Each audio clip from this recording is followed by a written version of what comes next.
I was drafted. How old were you? Let's see.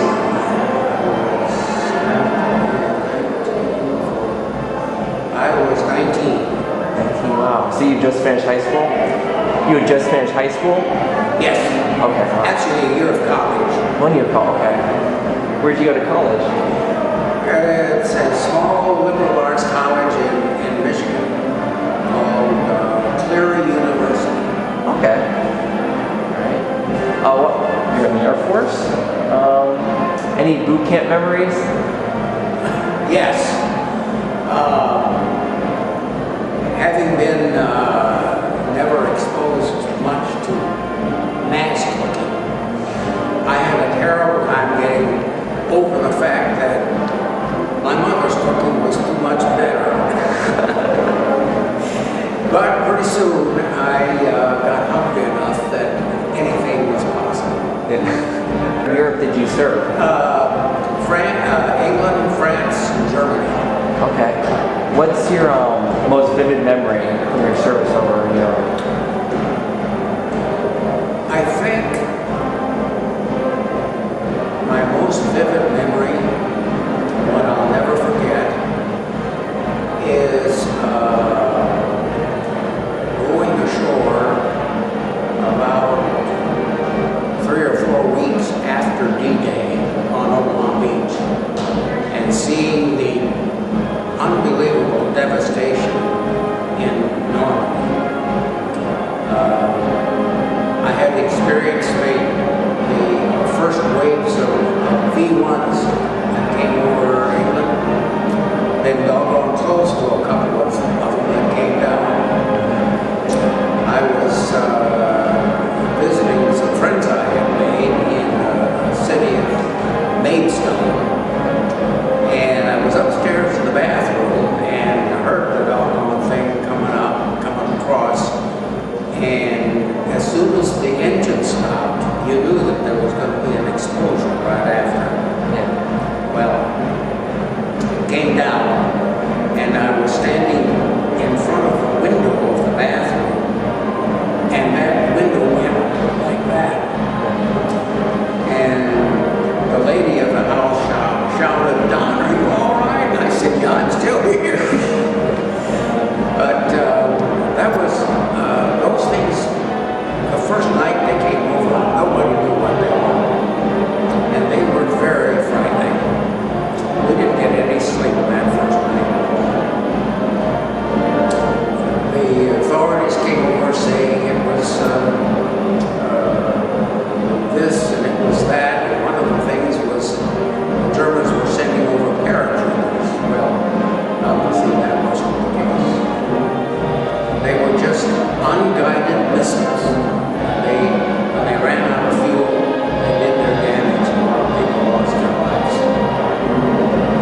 But when I went across the channel and went ashore at Omaha, the utter devastation of the cities in the countryside was just something that I almost couldn't comprehend. I didn't hear any griping from anybody about having to serve. Yeah. A good many of my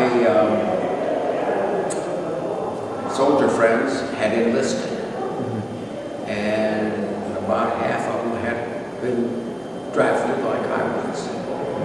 And actually, I tried to enlist in the Navy. The summer before I was drafted, and so a friend of mine and I went to enlist on a Sunday, and the sailor took one look at me and he said, "Take your glasses off." So I took them off, and he said, "Read that sign up there." And I like a smart aleck, said, "What sign?" And he said, "We can't use you." But I couldn't really read it either without my glasses on. But didn't bother the draft board a bit. Reaction to Pearl Harbor and what happened? utter disbelief. I was upstairs in my rooming house doing homework for the college I was going to. And my landlady hollered up and she said, "Don, turn your radio on.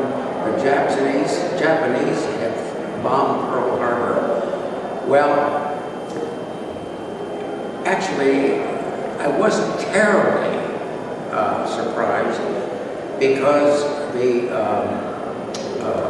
president of the college I was going to took a liking to me, and he said, "I think you ought to enlist in the service that you want." I said, "Oh, do you really think we're going to get into the war?" He said, "There's no doubt in my mind." He was a colonel in the Michigan National Guard, and he obviously knew a lot more than I did. Wow. And then finally, what do you think of honor flight? It was the most fantastic experience. It was,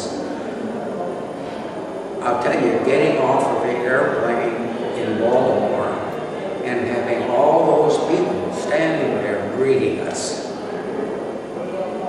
I still get teary-eyed when I think about it. And it was brought freshly to my mind because our minister this morning said that her father had just been on honor flight. Oh. And he just broke into tears with all these people standing there clapping and shouting at us and singing, and it sure brought the experience back to me very vividly. If I could go again, I sure would.